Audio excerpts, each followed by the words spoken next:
Welcome back everybody, DestinysJesus here. In today's video, I'm going to be showing you guys the most OP warm-up routine that you can use at the moment for your mechanics. This routine is fully made by T-shirts, it's unbelievably good. If you guys want to get faster mechanics and better piece control, this is the routine for you. Let's get straight into it. Alright, so the majority of this training is done in Raider 464's Mechanics Training Map V3. First things first is we're going to go ahead and not focus on our piece control to begin with, but instead come over here and work on this edit tower and doing edits as consistently as possible and trying to build up speed. As you can see, all these floors are packed really close together. You guys are pretty nice, something similar to this before, but it's all about consistency here, making sure you're not shooting your gun, making sure you're not messing up any edits, and you're going through them as quick as possible. And as you can see, as you progress, you can get a little bit faster, and you're doing this for 3 minutes straight.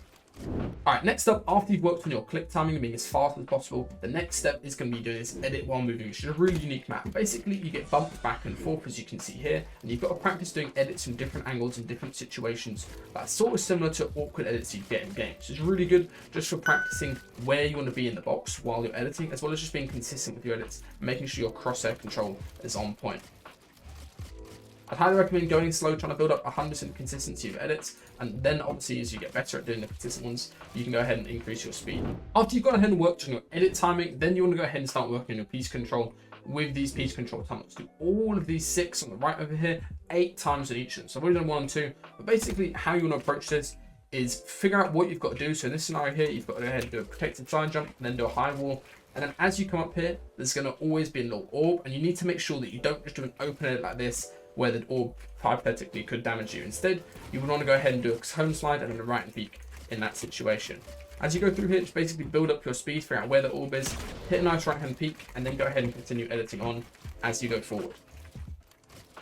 Same scenario here, high jump, high wall, go ahead and right and peek like this, play the orb out, and then keep on moving through. Make sure there's no scenario here where you're going into the orb and basically put yourself in a 50-50, and instead work on good habits of piece control. After you go to run through all of these targets in this piece control tunnel, come into this free build section right here, and you're going to go ahead and approach this box, and each one of these boxes wall is 200 HP. So it's 2 pickaxe swings or a couple shotgun shots or SMG bullets, and you basically want to go ahead and practice a realistic fight scenario where somebody would be boxed up and how you'd approach it. You wouldn't just run onto their wall like this and double pickaxe swing and then go for a shot or a cone slide or a Mongol classic. That's just not something you're going to be doing in game.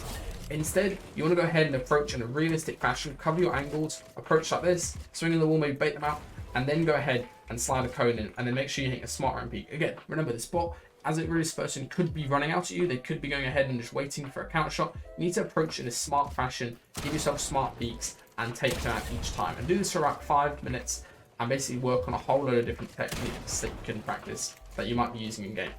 Now after you've done about 5 or so minutes of this and you practice actually doing smart peaks and smart wall places, then you want to go ahead and come over here and increase the movement speed to 1.2, and then just simply practice free building on an increased movement speed. It's going to make doing every single edit harder, it's going to make doing tarping harder, and it's going to mean that you're in a lot more awkward situations while editing.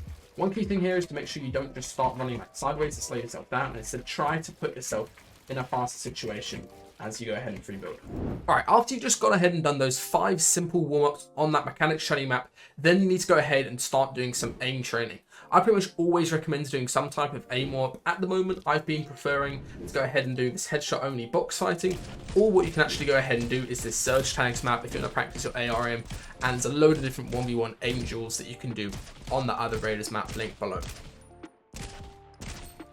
Alright boys, I'm on day 7 of doing this every single day, and I'll show you what improvement we've got so far. So the very first day, we played this solo cash cup, and as you can see here from the opens, I only got 21 kills and 70 points, which put me top 6k, and I'm confident I can beat that today. On day 2 of doing this, I actually felt really good while I was warming up, and I was W King in the skin cup with Carrot. We managed to play 14th place with 3 30 bombs basically, as well as a load of kills. We had one of the highest kills in this entire tournament, me and Carrot, and I was W King a lot with him and basically getting really confident at fighting. Obviously Carrot's insane as well. Later on the duo cash cup, we basically played this cash cup and we were only W King, as you can see here. So we only played 2 end games the entire tournament, but we still managed to place top 2k. And let's get into the solo cash cup today. I'm going to do this full warm up and I'll see how much better my fighting has got in just 1 week of doing this. Alright, my solo cash cup went pretty well. I managed to qualify half an hour early in the opens. I qualified in like basically 2 end games pretty much, and good bit of keying, and I felt so much more confident in taking fights. Another thing I noticed as well is my aim, especially my long range aim tracking, got so much better from just doing the mechanics training and then a little bit of aim training afterwards. Whenever you do mechanics, you're of course working on moving your mouse really quickly